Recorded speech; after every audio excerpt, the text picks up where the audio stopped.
story begins on the edge of a lonely desert in Arizona. For it was there the brilliant scientist Professor Franz Mueller chose to live and work in a great fantastic place he called the castle.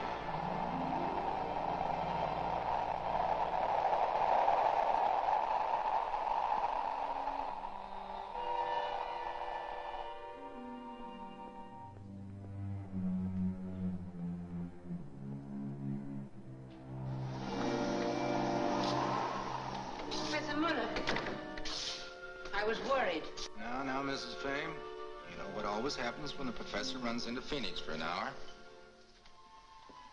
Did you have an interesting day, Professor?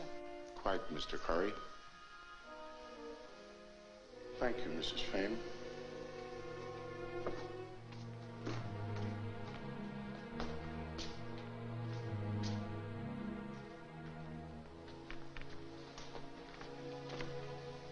Why the evening close? Haven't you heard? It's to be a very formal party. Party? Yes, Mrs. Craven's dinner dance at the Arizona Palms. And you accept it? Of course we accept it. But you're the one who refused, Professor Mueller.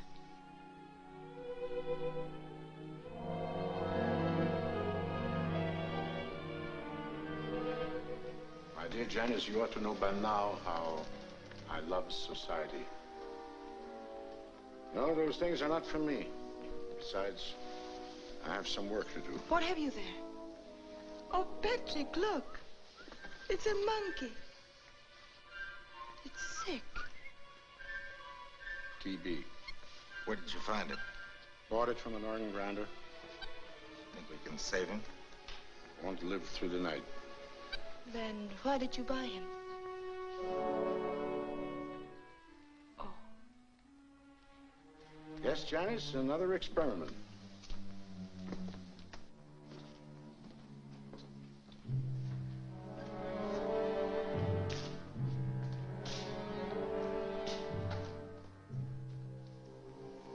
And I'll need some help.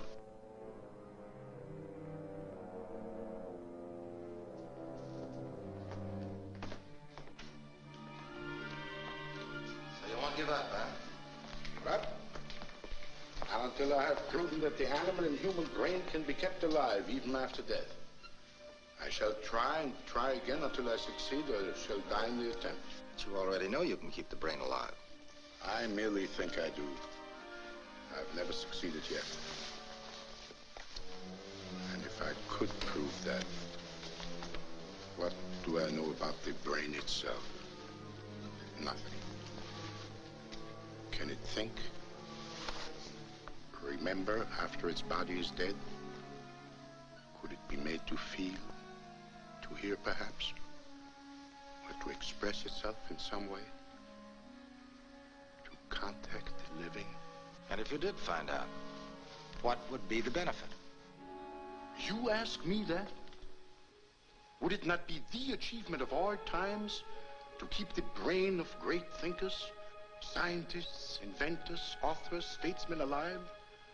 To derive benefit from their wisdom and their thinking power, even after their death? To make them literally immortal? You, of all people, should understand my determination.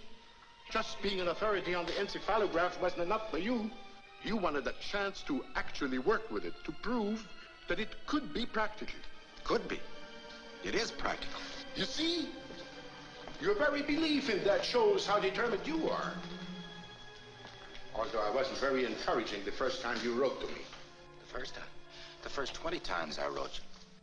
I thought you might need me, Professor. No experiment could possibly be successful without my 2 loyal assistants, provided that your interest in science still comes before dinner parties. What can I do to assist? I need all necessary instruments for trepanation. Yes, Professor. Get the blood pump ready and the tube connections for the arteries. We'll use the animal's own blood and add hemoglobin in the cashier. And get the encephalograph ready for connection. Yes, sir.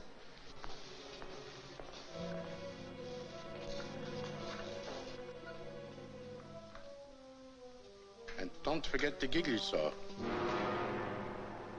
The giggly saw? It was Professor Mueller's contention that every living brain has an electric beat, which can be measured with an encephalograph or electric amplifier. A pump supplies blood to the main arteries in order to keep the tissues alive. As long as the brain functions, the pen records its beat and at the same time computes its strength. Well, you can see from these alpha and beta waves beyond any doubt that the monkey's brain is still alive and awake.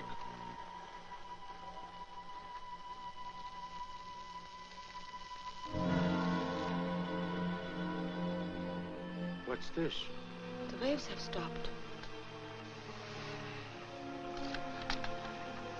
You died.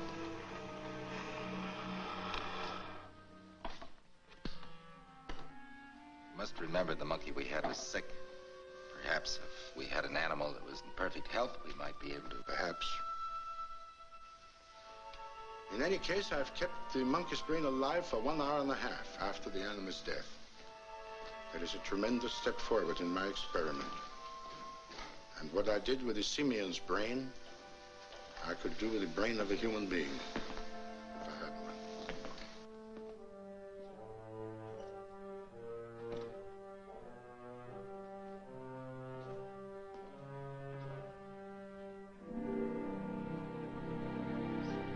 Well, you don't give up either, do you? Not when it's been months since I was invited to a party.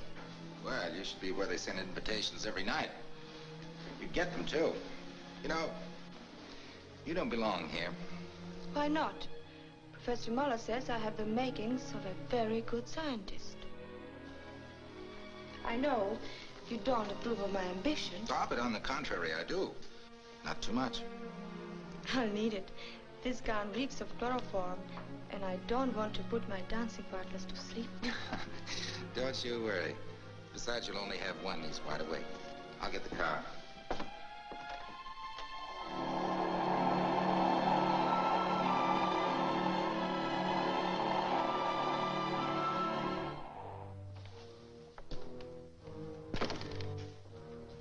Yes, we are going to the party, in spite of you. In spite of me? It was clever of you to arrange that emergency experiment. But your timing could have been much better. My dear Janice, you seem to misunderstand my interest in your welfare. Do I? I only watch over you the way your father would if he were still alive. When Father didn't approve of a young man, he said so. He never tried to be subtle. Now you are being unfair. And if I was subtle, it was only because I know very little about Mr. Cory's background. And when you make a choice, Janice, I want it to be the right choice. I want you to be happy. Professor Mueller, shall I serve dinner now? No, thank you. Send me a sandwich to the lab.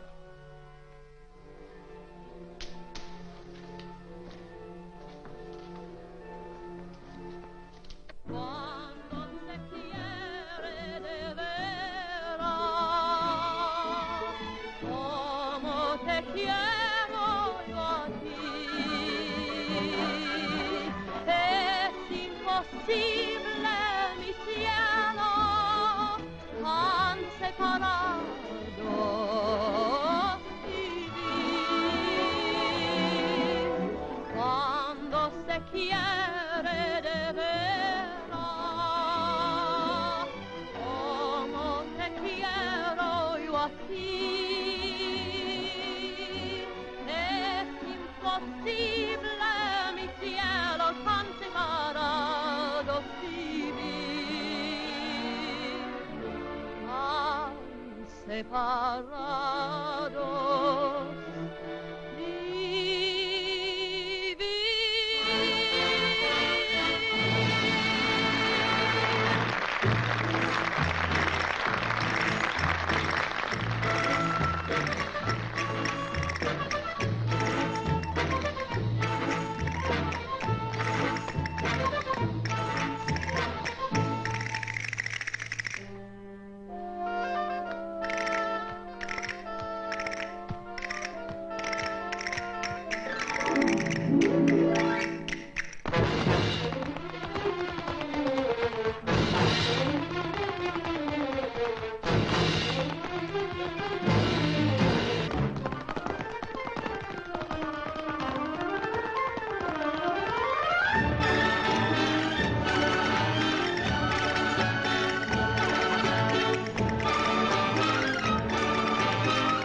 hope you don't mind, Janice. No, but... You know, every time I want to talk to you alone, there's always so many people around. Yes, I know. Especially at the castle. Well, the castle's a very strange place. What with our work and all. And Professor Mueller. No. The lady in black. Tell me, Janice, how does Mrs. Fame manage to be in so many rooms at the same time? Why blame her? Professor Mueller is the one who told you to stay away from me. Well, didn't he? Well, he did imply that when your father died in Czechoslovakia that you were left to his care. He makes his interest sound so paternal, doesn't he? Telephone, Mr. Cory. Professor Mueller. Put Mr. Cory's call on this extension, please. Hello? Hello, Cory. I'm sorry to disturb you. Never mind about that. What's the matter? What's happened? A plane crashed a few minutes ago near the Rangers station. There's only one man on duty, and he couldn't locate Dr. Martin, so he called me. I was going to start immediately, but there's something wrong with the starter of my car. As long as you have the station wagon, I thought you would be glad to help out. I'll leave right away. Goodbye.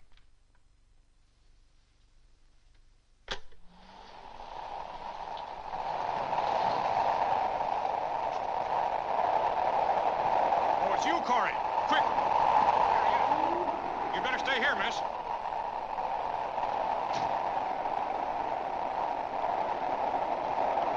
Only 2 men in there. I think one's still alive.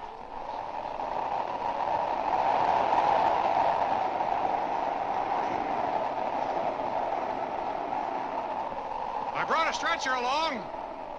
Get it!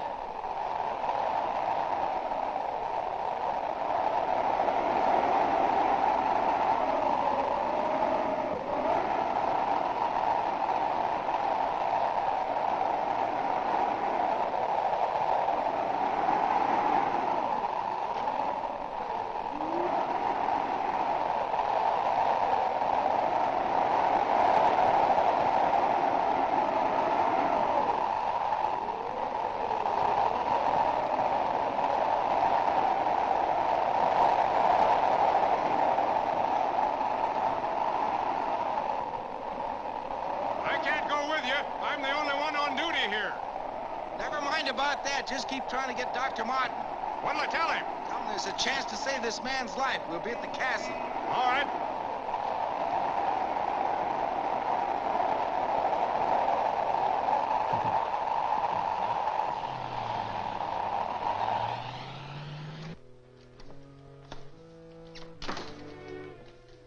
That was White on the phone. He said that Dr. Martin got your message. It's on its way over. His pulse is down to 38. Slowing down with every second. Dr. Martin is here. Hello, Dr. Martin. Professor. My goodness, what a night. But it's always this way. Whenever we have a storm, I can depend on at least 3 calls. Tonight I have 4. There's still Mrs. Baxter up the road with a broken leg.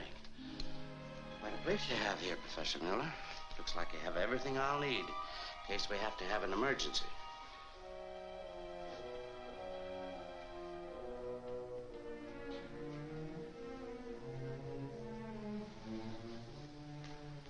I should have said everything I would have needed. I tried everything I could think of. Ergotine, adrenaline, no reaction.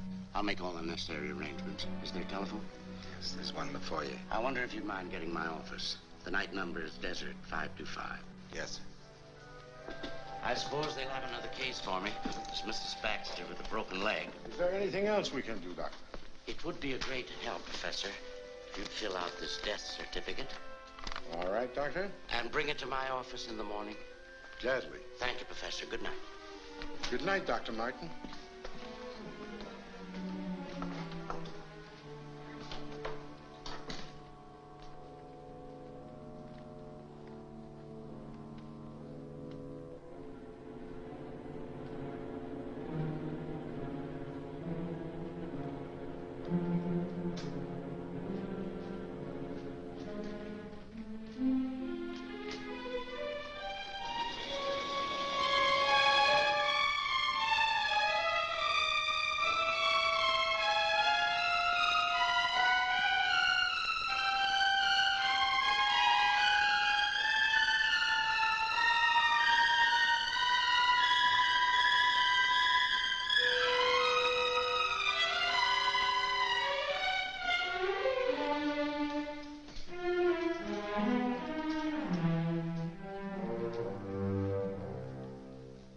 do the best you can. Take them a little while to get here. We'll wait up for him, Doctor. Good night, sir. Good night.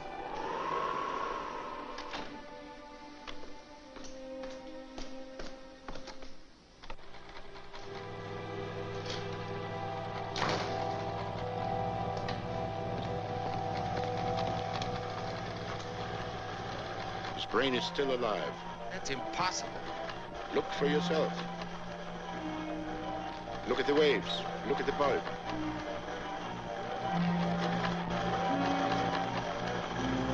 Those reactions. It is alive. A perfect specimen at a perfect opportunity. What? Why not?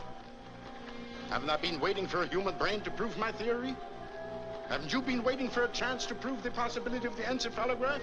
Or did you intend it to be a parlor game, huh? Are you mad? Why, that would be criminal. My dear Cory, I'm not suggesting murder. Man is already dead. Dr. Martin declared him dead. But it's still time for us to make the experiment.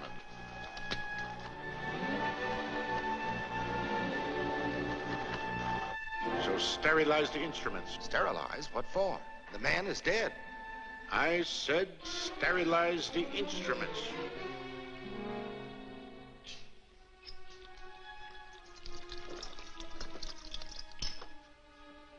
I thought Dr. Martin might need me.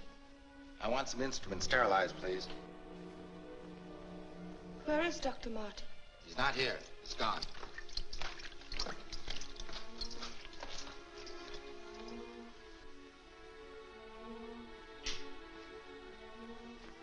Professor Mueller is going to do a little surgery. Forceps, small, medium, and large. 2 scalpels. 3 hemostats. Quigley saw. Is it a head injury? I said Quigley saw. Is he alive?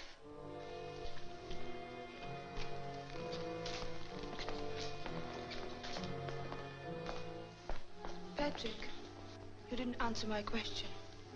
No, Janice. He's not alive. When you try to solve the mysteries of nature, it doesn't matter whether you experiment with guinea pigs or human beings. Instruments. Instruments!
What time is it, Cory?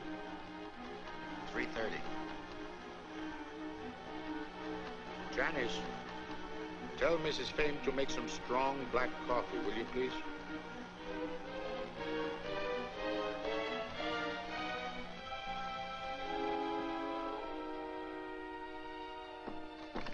Well? They would like some strong black coffee.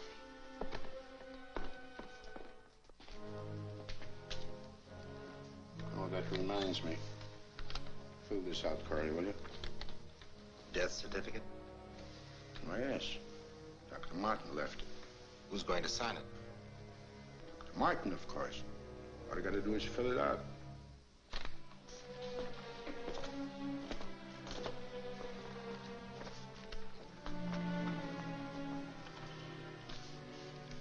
Injuries, abdominal, thorax, and basal skull fracture.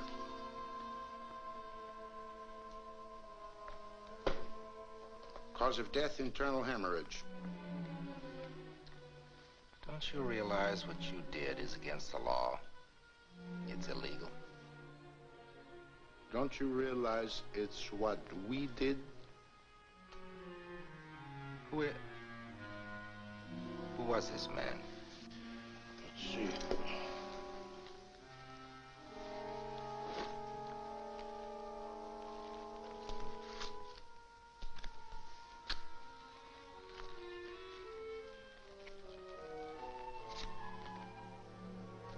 Donovan. Initials? William H. William H. Donovan.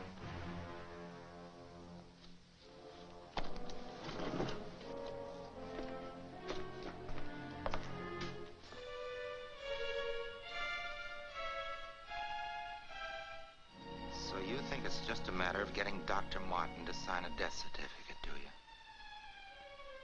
No, it can never be that simple, not now. Because you, my dear Professor Mueller, beg pardon, we, have just stolen the most illustrious brain in the entire country. The brain of William H. Donovan. My goodness, I can't believe it yet. I never thought I'd live to see the day when I declared the great W.H. Donovan dead. Yes, you're quite a celebrity, Dr. Martin. I don't like it a bit. Newspaper reporters calling all morning, people asking questions. Well, Doctor, I know you're a busy man, and as there's nothing else we can do... No, there's something else. Mr. Donovan's wife and his attorney are in the waiting room. They'd like to ask you a few questions. Of course. Another reporter, I'll bet you. Excuse me. Hello? I'm Professor Mueller. This is my assistant, Mr. Cory. How do you do? Well, I'm Eugene Fulton, Mr. Donovan's attorney. This is Mrs. Donovan, gentlemen. How do you do? How do you do, Miss Donovan? I understand from Dr. Martin that it was you who braved that storm to bring Mr. Donovan from the plane. Yes. I want to thank you, both of you, for everything you did for my husband. I regret we were unable to do more. Well, apparently there was nothing more that could be done. And we've received Mr. Donovan's wallet and his personal possessions.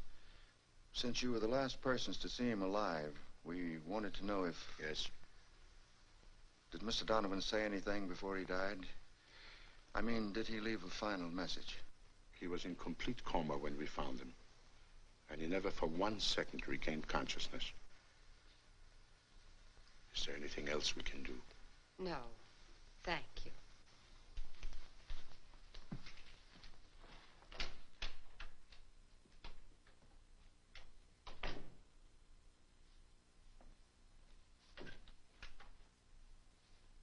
Cory. Yes? Just one little point I'd like to clear up, if you don't mind. Yes, of course. The death certificate states that Mr. Donovan died of internal hemorrhage. That's right. Well, naturally, I went to the morgue to identify Mr. Donovan's body. Under the head bandages, I noticed that a trepanation of the skull had been performed. Why? You see, the certificate... The certificate enumerates all of Mr. Donovan's known injuries, among them basal skull fracture, as well as the cause of his death. Dr. Martin, who signed the certificate, is the district physician, is the only party in authority who can give any other information. I see. Come on, Cory. Bye, Mr. Fulton.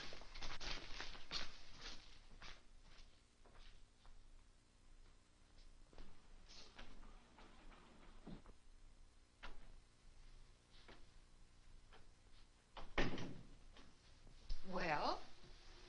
Cory seems to know something. Something that Professor Mueller won't let him tell.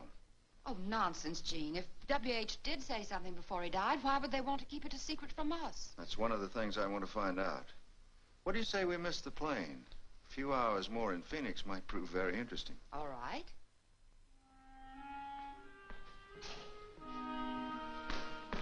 Janice, you haven't been in the lab all day.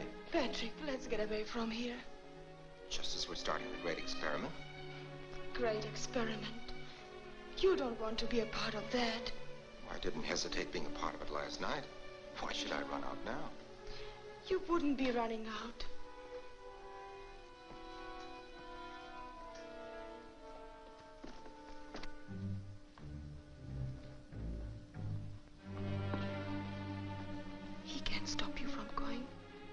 won't let him. Janice, what's the matter with you? We're not in the clutches of a great monster. After all, Professor Mueller has everything he wants. The encephalograph, Donovan's brain. Why should he keep me from leaving? Oh, no.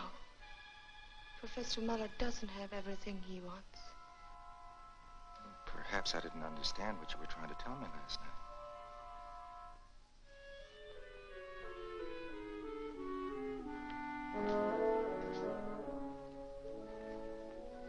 He couldn't feel love. It's his sense of possession. Compared to what happens on the outside of the laboratory, the experiment is a pretty dull thing. Janice, we're getting out of here. Oh, Patrick. Not abruptly, of course, but as soon as we can. I think I'll go in there now and start breaking the news gently.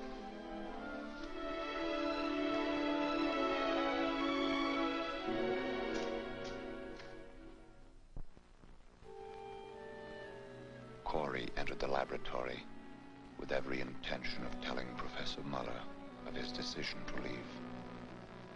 But Mueller's absorbed manner caused him to hesitate.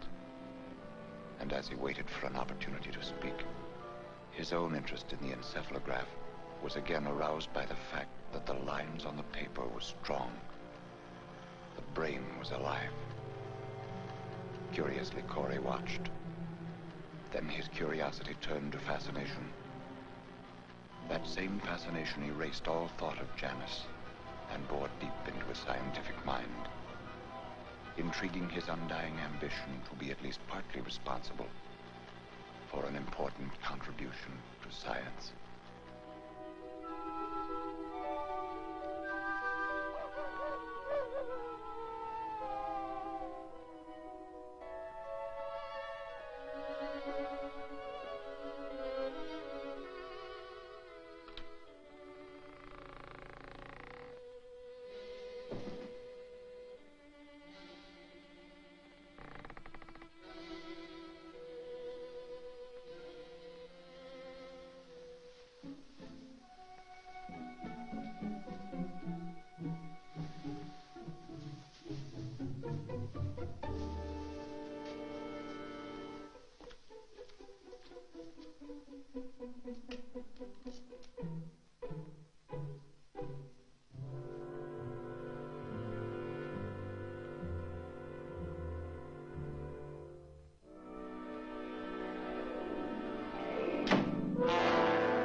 Came down, someone was just closing the door.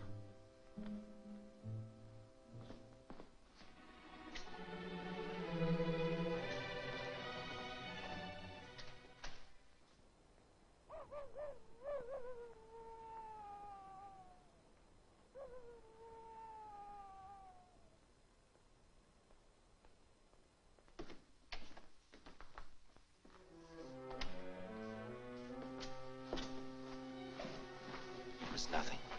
But I saw the door closed. It was probably Mrs. Fame taking a midnight walk. I'm afraid. I tell you, it was nothing. Oh, not because of that. I'm afraid of just being here.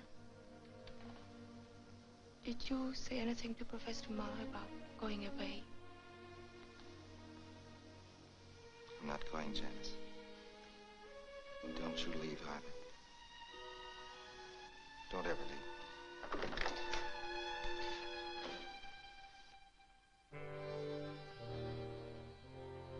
I heard a noise outside, so I called Patrick. I went out and took a look around. Oh, is that all? I thought someone was tampering with the brain. Good night, Janice.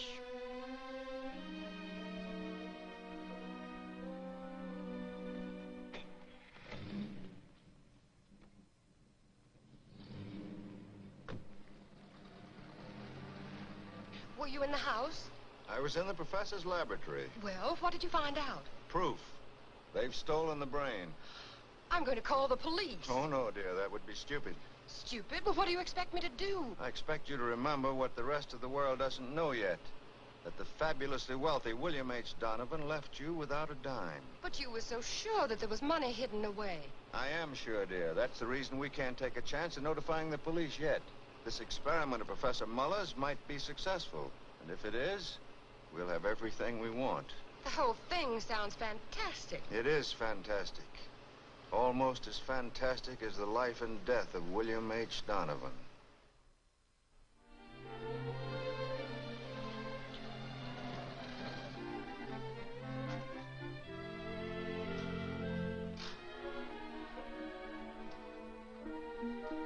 Hello. Hello, Patrick.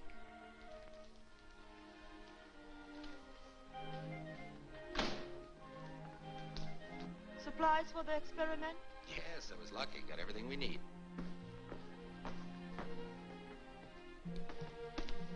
Hey, you even look beautiful in riding clothes. Thank you. Oh, we had a date to go riding, didn't we? We did, 2 hours ago. Sorry, Janice. Did you get the blood plasma? Yes, I did, and the lamp also. It's out in the wagon. Good. Professor Mueller and Cory worked with growing intensity.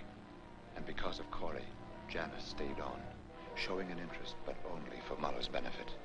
Silently, she seemed to be trying to protect Cory from being entirely lost in his increasing enthusiasm. The two men measured the brain's activity with an electric bulb. When the light glowed, it indicated the brain was awake. When dark, the brain was asleep. Thus they observed from 7 to 8 hours at a time. The brain did not show any reaction. But during the remaining hours, and strangely enough, at night, it was most active. Look. Look at the light. Oh, for the love of Mike. The light's always brighter at night. That's what we can't figure out. Oh, I'm sorry, Janice. I'm sorry. That's all right, Patrick.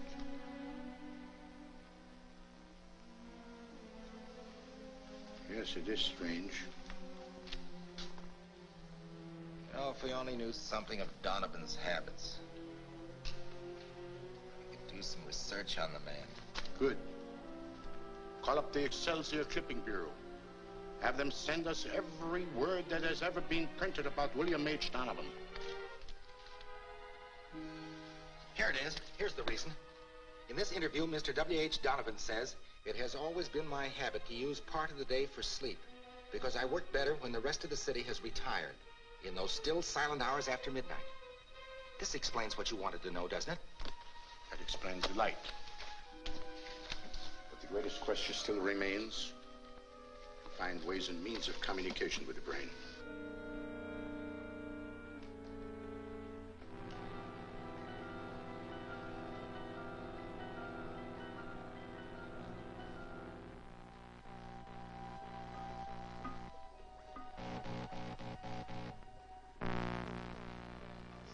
Almost human.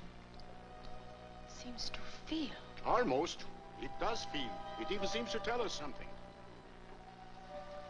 You'd only find a way to understand its message. No, Patrick. Please. You've gone too far already. Stop now? Why do you think we went into this experiment, huh?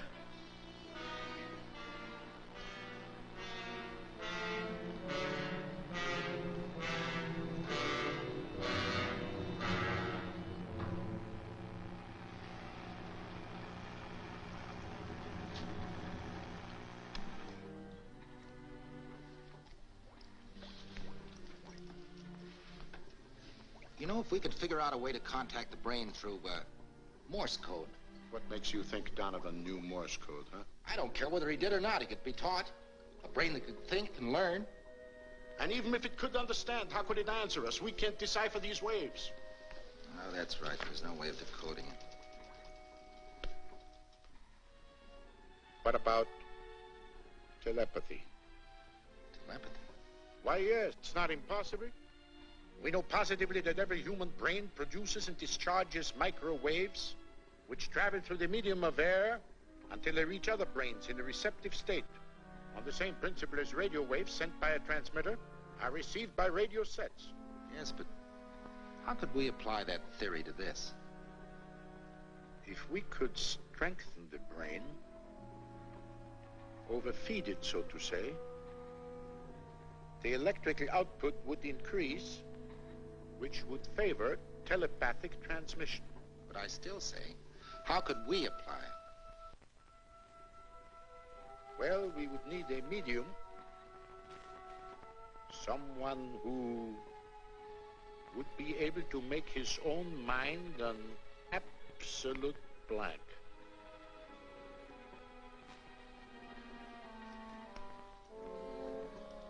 In that case, Donovan's thoughts might transmit themselves.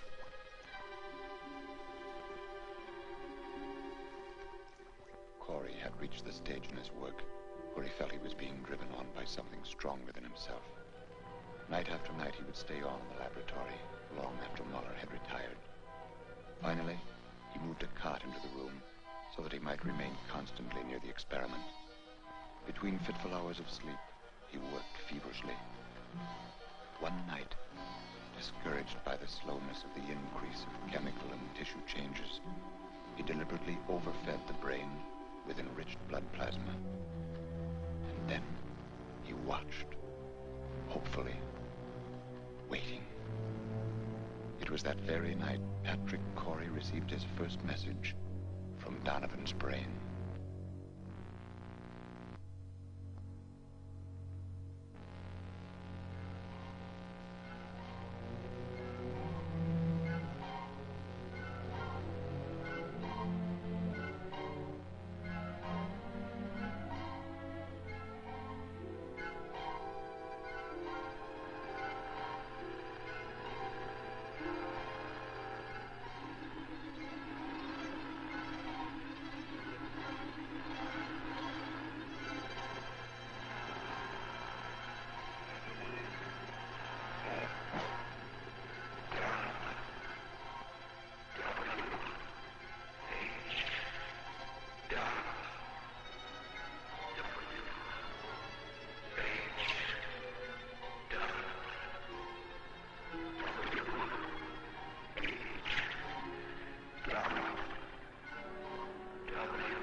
Mr. Cory?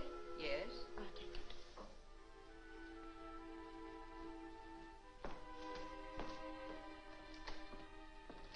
Thank you.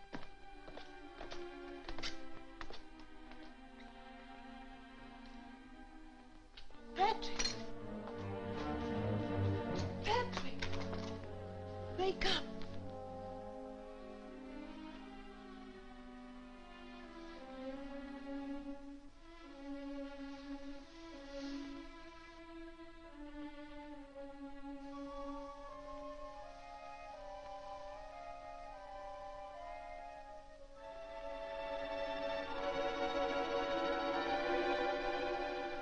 Janice, look, I contacted the brain.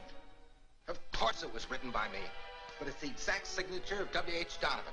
Don't you see the scrawl, the hard H, and a flourish on the end? And you've written it with your left hand. But still, that isn't sufficient proof that it was Donovan's brain that influenced you telepathically. You and I happen to have read Donovan was left-handed, and you have seen his signature in facsimile in some magazine. So therefore, it could be autosuggestion or self-hypnosis. Patrick, what Professor Mueller is trying to tell you is that your imagination is running away with you. That's what you asked him to tell me. No, Patrick, that isn't. Please, Janice, don't say any more. It's obvious you don't want to help me. Oh, please go away and leave me alone.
Patrick is gone. I've got to stop him. Perhaps you received another telepathic message. Please do something. If I put some morphine into the bloodstream, it will stop the brain activity for quite some time.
What happened? Darling, where were you going? I was going to Los Angeles. Federal prison. Federal prison? Why, you must have been dreaming. No, I have to go to federal prison. But why? What would you do there? Janice, try to understand. It was a voice, or maybe it wasn't a voice. I don't know what it was. It was something. It was an order. I have to go. You've got to stop this experiment. You tell Professor Mueller to take care of the brain. Patrick! I'm not going back with you. Take me with you. Janice, Professor Mueller will need a new assistant more than ever. Yes, no doubt he does. And it's about time I showed some interest in the experiment.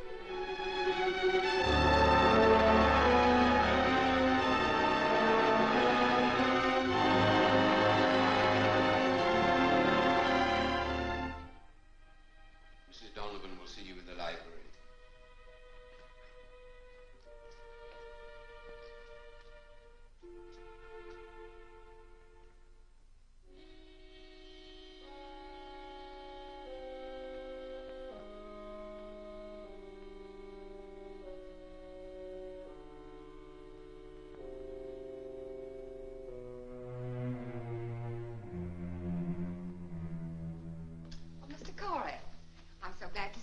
How do you do, Mrs. Donovan? Please sit down. Thank you. Cigarette? No, thanks.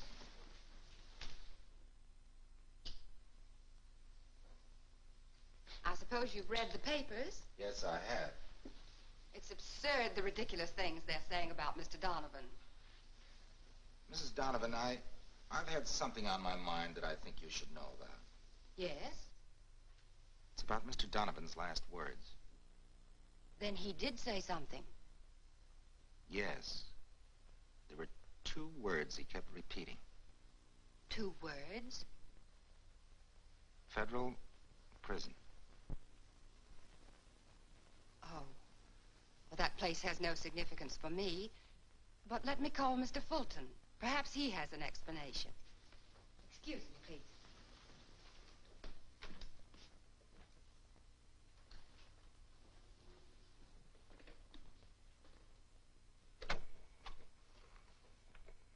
Therefore, I find it impossible to give you a definite answer at this moment. I'm going east today. I don't know how long he's staying, but I'll try to find out. Yes, I'll take care of it. Goodbye, Dean.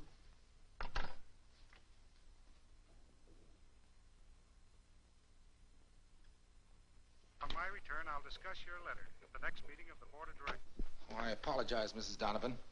When I saw the dictograph, it was a temptation to hear your husband's voice again. I can understand, Mr. Cory. I spoke to Mr. Fulton. Yes? He has no explanation to offer. Well, I'm sorry I bothered you, Mrs. Donovan. Goodbye. Oh, Mr. Cory. Yes? Are you going to be in town for a while? Just a couple of days. Why not have dinner with Mr. Fulton and me tomorrow evening? We'll pick you up at your hotel. Shall we say at 7:30? Thank you. I'm at the Southern Villa. Bye. Goodbye.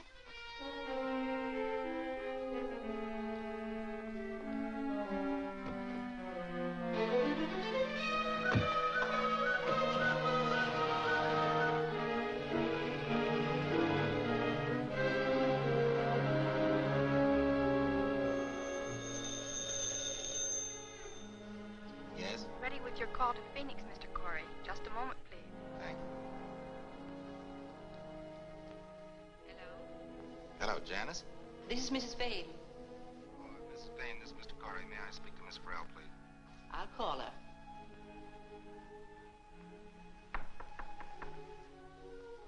Yes? Mr. Cory's on the phone. Patrick, Hello, darling. I was just writing you a letter. I didn't know where to send it, but... I'm coming home tomorrow. Oh, that's wonderful. Did everything come out all right? I'll tell you all about it when I see you. I should be there about noon. Don't leave now, in the middle of the night. Please. I thought you wanted me to come home. Oh, yes. Yes, I do. You know that. But you must be careful. I will, darling. Goodbye. Good night.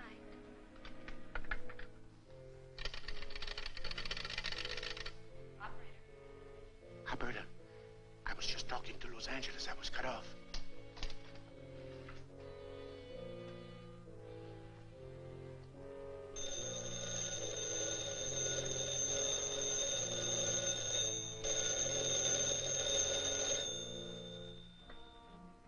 Hello? I've just heard your plans. It seems you're very willing to sacrifice everything we've been working for by coming home now. Well, I did have a chance to hear Donovan's voice over the dictograph, and it was the same voice I heard last night, and that was all. I haven't been able to contact the brain since. No wonder. I've administered some morphine to the brain after you left. Naturally, it was in no condition to contact you. In fact, it is still sleeping soundly. Well, in that case, I hadn't better hurry home. It would be only fair of you to stay at least another 24 hours to give the brain a chance to contact you again. Janice is expecting me. I better let her know. Don't worry, I'll explain everything to Janice. And call me if you have any news. All right, Cory. Good luck. And good night.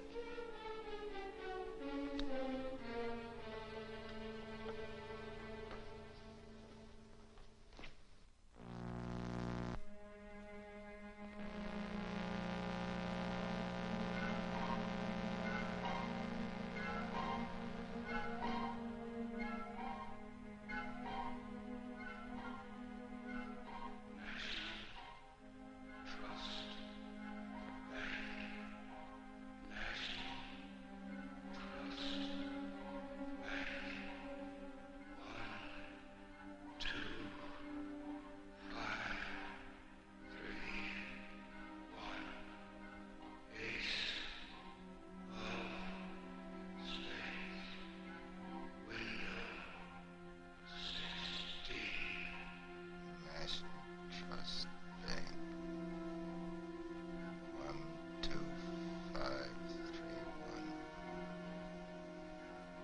Ace of spades. Queen of 16.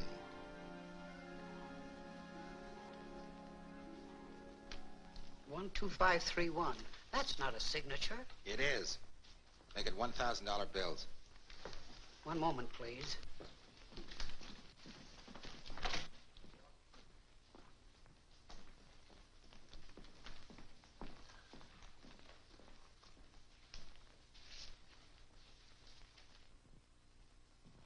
The manager wants to see you, please. All right.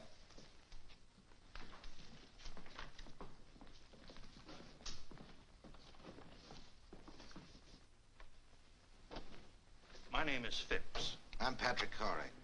This is Mr. Manning. Would you mind answering a few questions, Mr. Cory? Is there anything wrong with that check? No. We've compared this number with the original number, which stands for the signature. It's correct. Also, the ace of spades in the corner. And you, Mr. Cory, opened this account? It seems so. Could I see your identification, please? This account has puzzled the bank for years. 5 years ago, we received a large sum of money with the order to open an account. This is the first check that's been drawn against it. Well, Mr. Phipps, this is Patrick Cory. Give me the money. I'm in a hurry. You want it in $1,000 bills? In $1,000 bills. All the $50,000? All of it.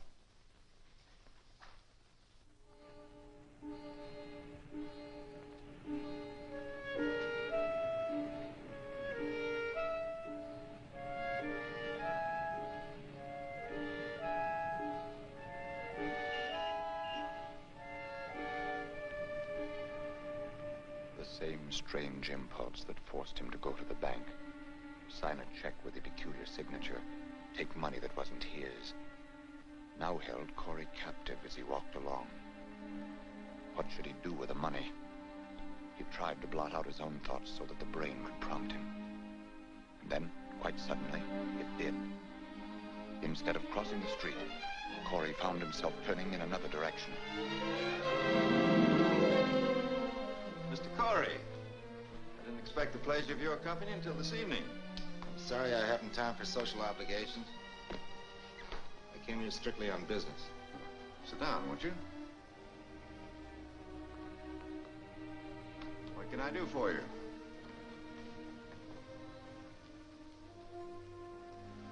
I understand you're a very shrewd man, Mr. Fulton. A lawyer has to be.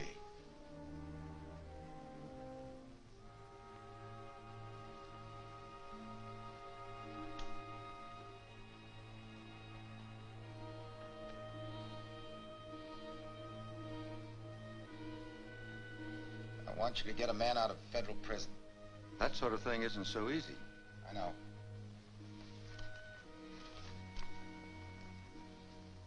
This'll help. I don't operate the way you seem to think, Mr. Cory. Then I'll have to get another lawyer. Very well.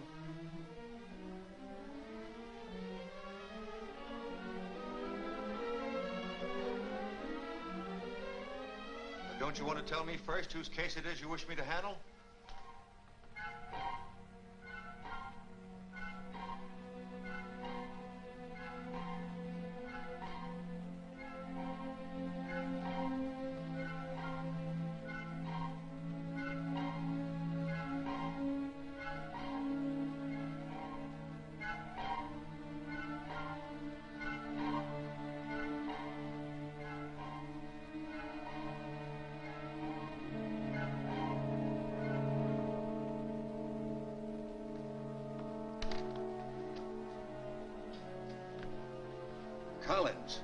That man's been convicted of murder and sentenced to death. It's hopeless. It isn't hopeless. Money's no object. Well, I must know more about this. What's your interest in the case? Strictly personal. All you have to do is follow my instructions. Well, I can't make a decision now. You'll have to give me time to think it over. All right, tomorrow morning.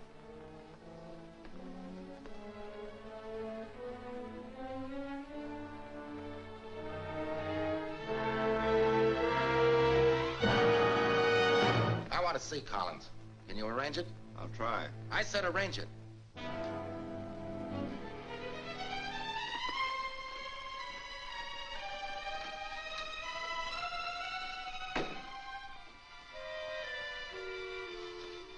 Report to me again tomorrow.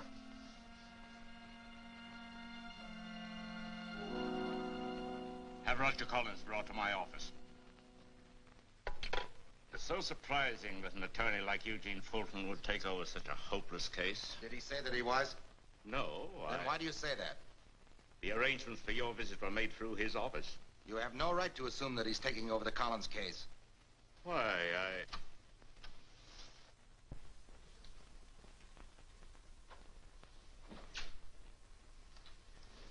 Roger, this is Mr. Cory. Hello, Roger. I don't know you. You don't? No, of course you don't. And I don't want to see any more psychiatrists or pathologists or whatever you call yourselves. I don't want to see any more of you. But I want to help you, Roger. Sure. That's what they all say. My lawyer tells him to say that. He's trying to prove I'm insane now. But you're not. You're not guilty either. You believe me. Somehow I can tell you, you do believe me. I've always known you were innocent. Then why didn't you help me before? Why didn't you stop them from sending me here? It's not too late, Roger. Is there anything you can tell me that you didn't tell them at the trial? No. Why should there be? I've never lied. I was always honest. Can't anyone ever understand that? I didn't murder him. I never liked him, but I didn't murder him. Who didn't you like, Roger? Why, my stepfather, of course. Who do you...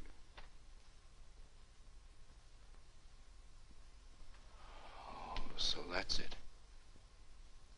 You're a psychiatrist after all. No. You're trying to trip me up, too, with those misleading questions. No! Yes, you are.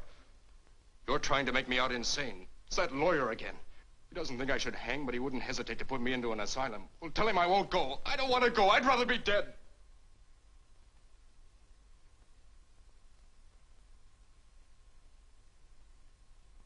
And for the kind of tricks you pull, I wish you were dead, too.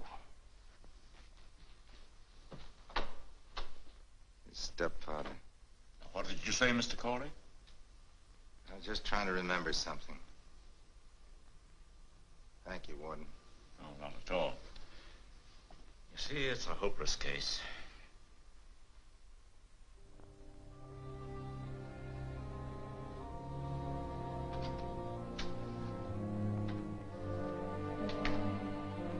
His mission had failed. But from this moment on, Donovan's brain took possession of him without respite.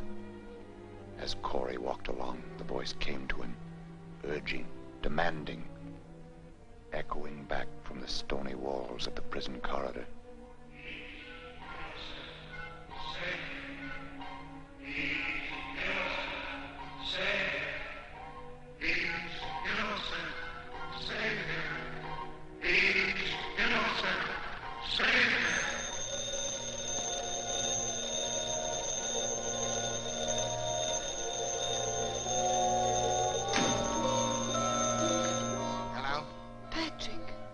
I'm so glad I found you. You mustn't come back to the castle now. Wait for me. Don't annoy me with your stupid ideas. Let me talk to Mueller. I don't want you to talk to him. Anyway, he's locked himself in the laboratory. But I know he keeps filling the brain, giving it more and more adrenaline, so that... Patrick!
What are you doing? I turned it off. The brain is dead. Patrick is free. Patrick is free.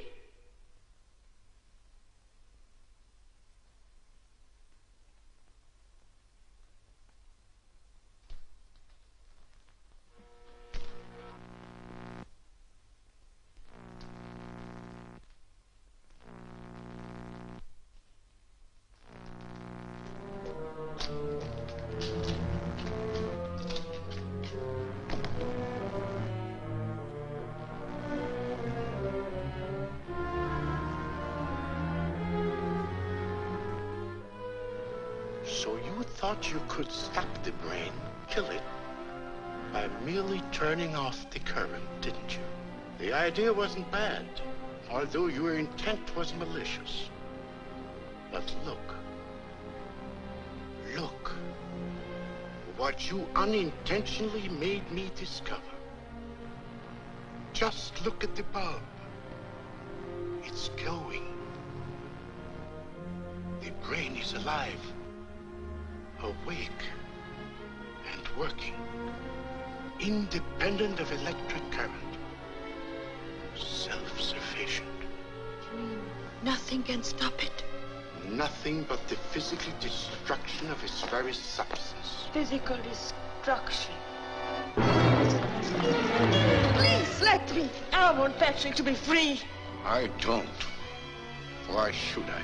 You monster!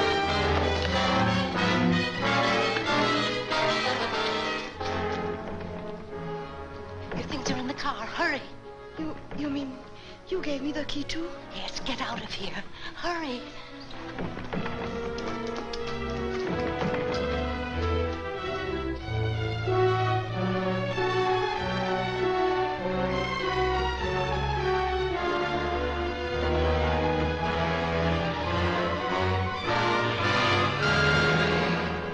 Why are you so determined to establish Collins' innocence? I'm not paying you to ask questions. What are you going to do about this case?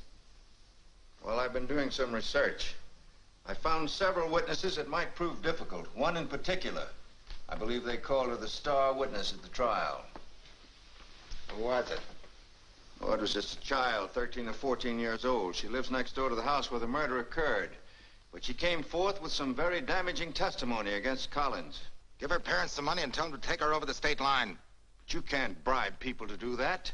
You can't pervert justice. You just can't. I can. I can buy anything. I don't want the girl found until Collins is freed.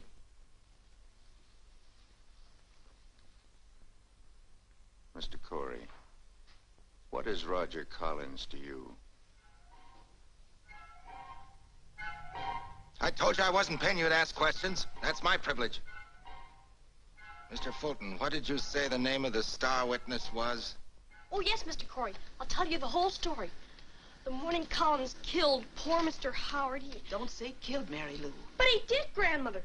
He came out of the house, looked around, lit a cigarette, sneaked away. He thought no one saw him. But I did. I see everything. How come? When I'm grown up, I'm going to be a detective. You know, they're hiring girls now. Imagine, Mr. Cory, the crazy ideas the young folks get these days. When I was young, we thought of other things. Why not? She might make a very clever detective. Well, there's one thing I must say for Mary Lou. She has an amazing memory. Why, only just yesterday, she remembered something else. What was it? Well, after he stood there and lit his cigarette, he picked a flower and stuck it in his buttonhole. Why didn't you tell that to the prosecuting attorney? Well, I was just telling you, she only just remembered it yesterday. That's what the girl told me. And that makes her our star witness. I ask you, would a murderer after committing such a crime stop and pick a flower for his buttonhole? In a premeditated murder, it has been done. Not Collins. He's not the type.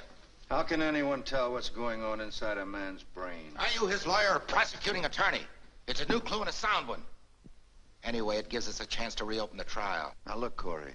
If this could be used as evidence against Collins, it might mean something. But as evidence for him, believe me, it means very little. I just gave you another $5,000, and I'm not paying you for nothing. I want action. I'm working on it. But I must use my own methods. Now, tonight, Mr. Grimes will call on you. He can be trusted. Follow his advice. Come in.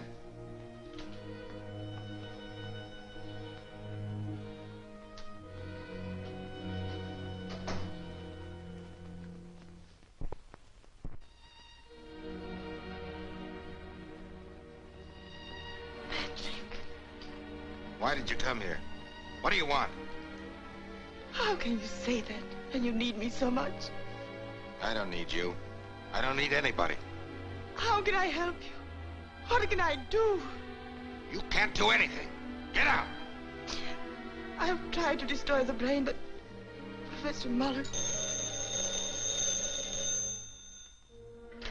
Yes? Mr. Grimes wants to see you. Send him up. Who is it? Stop asking so many questions. Go on in there. Go on!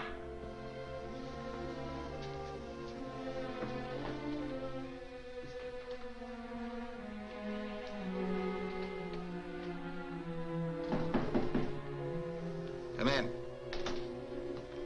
Cory?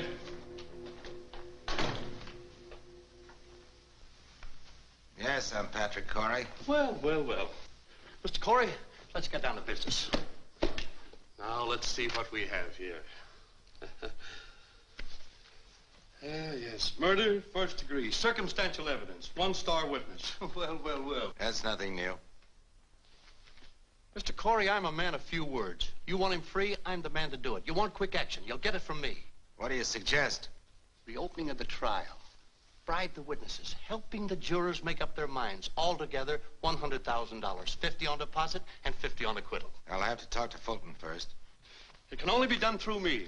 Mr. Fulton is a lawyer and a public figure. He gives the anesthetic, I pull the teeth. 100,000 is okay on delivery, but not 1 cent down. Well, it's been nice knowing you, Mr. Cory. I can understand your feelings. Money is a hard thing to part from.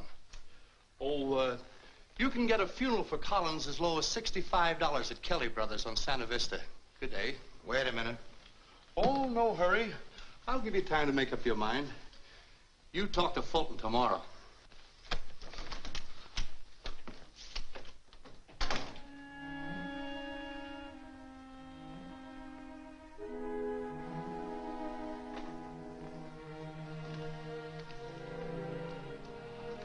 It isn't you who's doing all these terrible things. It can't be you. Patrick, can't you see you're beginning to think like Donovan? It's just like being hypnotized. Wake up. Please wake up. So you've been listening, huh? That's why you came here, to interfere, wasn't it? I came here to help you. And that's what I'm going to do. Somehow.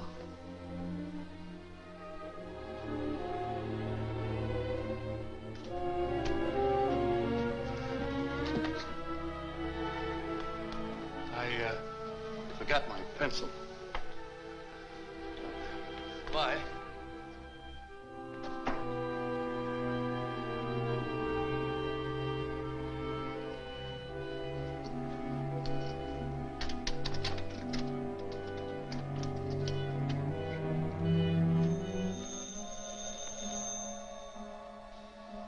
Hello? Mrs. Fame, I must talk to Professor Mueller. He won't come to the phone. He won't talk to anyone. But it's been impossible for me to even reason with Mr. Cory. I've thought of going to the police, but I'm afraid of what might happen. Oh, please, Mrs. Fame, please. I've got to make Professor Mueller understand. It's too late now, Miss Farrell. He won't even see me. He keeps the door locked. I think the brain is beginning to take possession of Professor Mueller, too.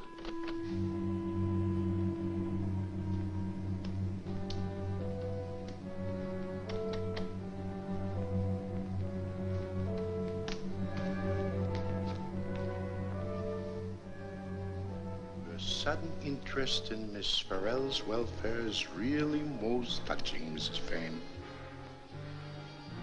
But you wouldn't tell her the real reason for your interest, would you?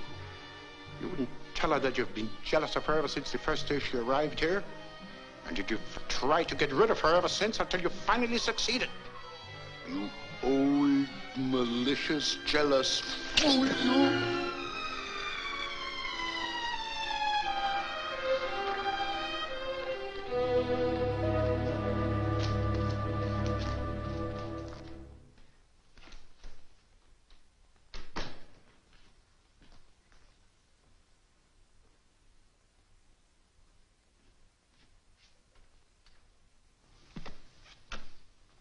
perfect timing, darling. Not on your part. I had these ready 15 minutes ago. Well, Grimes was a little late. However, everything is coming along splendidly. He'll pay? Oh, yes, and he'll pay more. Are you really reopening the trial? Why, certainly. But what if Collins can prove his innocence? It'll never come to that. A young lady has arrived. A young lady? Grimes seems to think it's Cory's fiancée. Will she complicate matters? Oh, no. On the contrary. Strange. The man in the possession of Donovan's brain doesn't know that the boy about to die is Donovan's own son.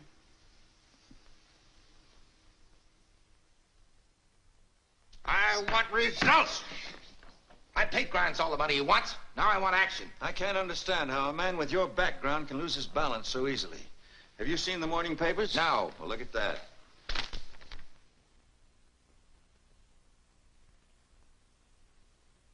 It's all right for a beginning. However, there's a hitch. Yeah, new hitch, new money. I'm not talking about money. I'm having trouble with one of the witnesses. Which one? The star witness. Mary Lou? Exactly. But she's the one that's going to introduce the new evidence. Oh, sure, but not evidence for Collins. You see, Cory, I told you that evidence can work both ways. Now, you thought the incident of the flower would establish Collins' innocence. As a matter of fact, it clearly works against him. Why? It was Collins' habit to wear a flower in his lapel every day. Without it, he would have been conspicuous. So you can understand why he picked one that particular day. Well, the child is no help at all. What about the other witnesses? 1, 2, 3, 4, 5. They're all right. The 6th is the child.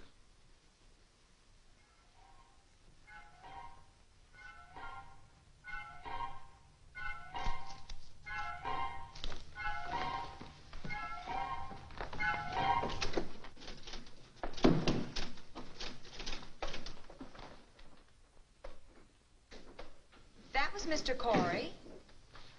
Yes, I know. But you said you were waiting to see him. I've changed my mind. I want to see Mr. Fulton. Immediately. What is your name, please? Janice Farrell. Miss Janice Farrell to see Mr. Fulton. Send her in. Yes, Mr. Fulton. Go right in, Miss Farrell. Thank you.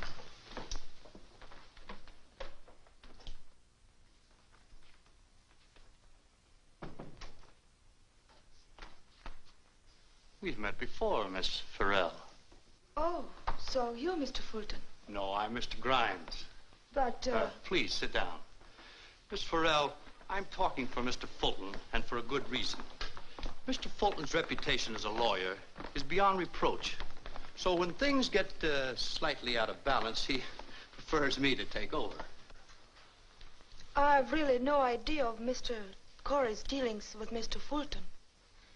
It's just that I thought so. Told Mr. Fulton so, too. You don't know anything, but we know about everything. And what is everything, Mr. Grimes? What has Mr. Cory done? What has he done?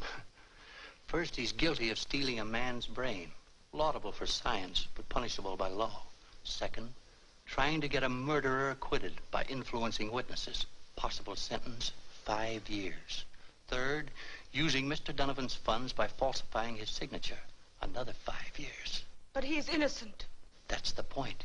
He's acting under Donovan's influence. Miss Farrell, I know you love Mr. Cory, and you want to save him. All we want is money. Now, here's a blank check. We would like to get Mr. Donovan's secret signature, the one Mr. Cory has used quite frequently the past few days. If we get the money, all of it, well, you can take Mr. Cory home, and everything will be forgotten. Patrick can't do that. He wouldn't do it. He isn't a criminal. That's what you think, but I know differently. You go now, and don't let him out of your sight for a moment. Otherwise, you'll not only have a criminal as a sweetheart, but also a murderer. I don't believe it. I don't believe a word you've said. You're lying. You were afraid of it all the time, and that's why you came here. You just said he'd murder. Patrick wouldn't. No, Patrick wouldn't, but Donovan would. Donovan? A man who can murder once won't hesitate to do it again.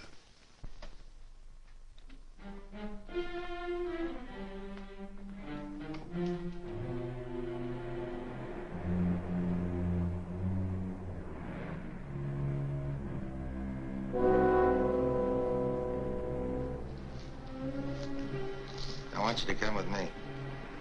I said come with me. Where to?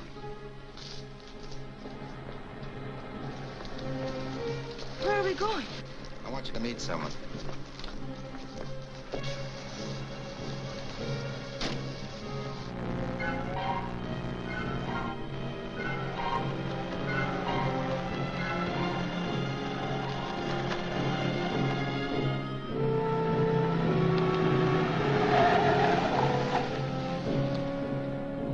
Just in time.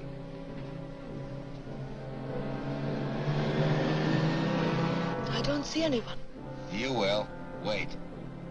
Who? Harry Lou.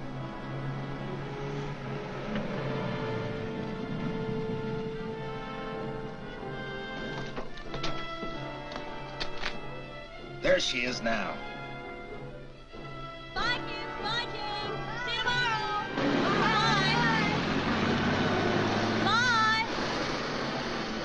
The smart little girl that observes everything. The bright little girl that wants to be a detective when she grows up. The clever little girl that...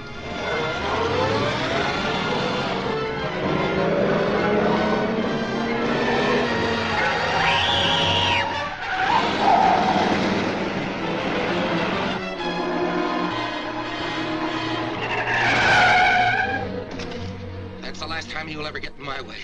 You're trying to hang him too, and he's innocent. Patrick, don't you remember who you are? You're conspiring with Fulton. Fulton's conspiring with Grimes. You're all in my way. You're all my enemies. We're not your enemies.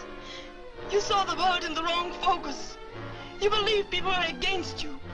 It was not true. Believe me. It was just an obsession, Patrick. I'm not Patrick.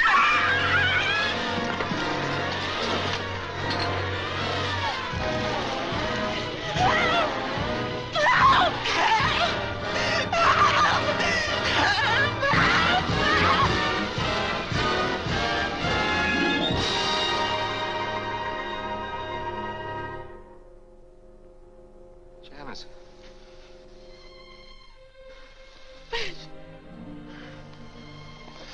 Patrick, you're free.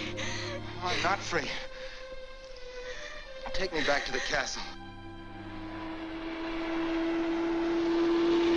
You see, Fulton always knew that Collins was innocent, and so did Mrs. Donovan. They didn't want another heir because in the event they could use Donovan's secret account. Another heir? Yes, you see, Collins was Donovan's son by a former marriage you didn't tell anybody about. Well, Howard knew because Howard acted as Collins' foster father. And who is Howard? The murdered man. He was Donovan's secretary. He knew all about his detours to power. So it must have been Donovan who actually committed the murder. But why did Donovan kill Howard? Because he wrote the life story of Donovan, and Donovan didn't want it published. Well, he made him an offer, and Howard turned it down.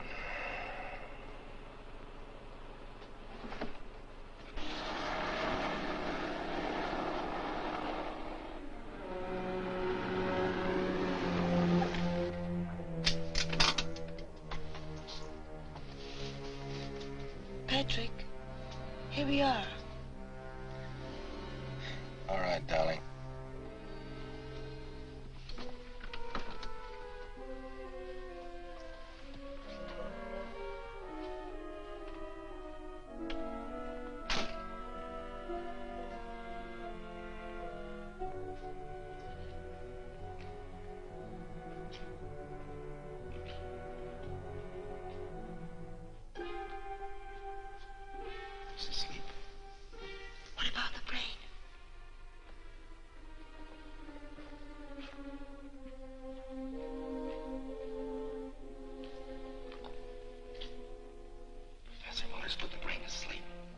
Professor Mueller.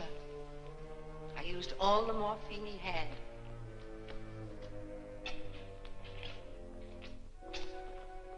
At what time?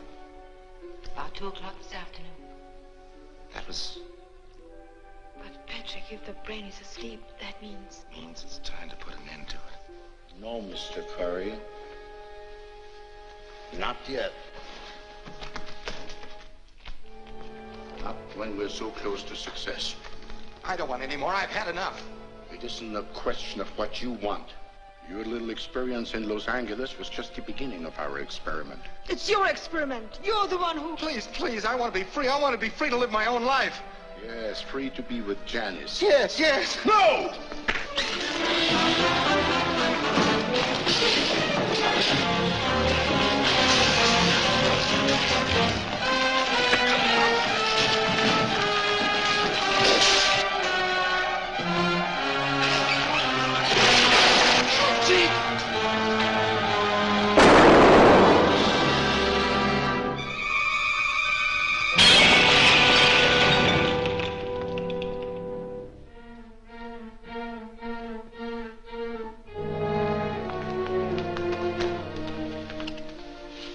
And so, the four who had shared a most amazing adventure finally found its conclusion. For Professor Mueller, such a death was well deserved. He had tried to distort an experiment of science into a diabolical plot to further his own personal gains. Following a brief trial, Mrs. Fane was acquitted, but Patrick Cory, although he helped to free Roger Collins, was obliged to serve a short term in prison for his part in the experiment. However, Janice was waiting. So after all, there was a happy ending to his experience.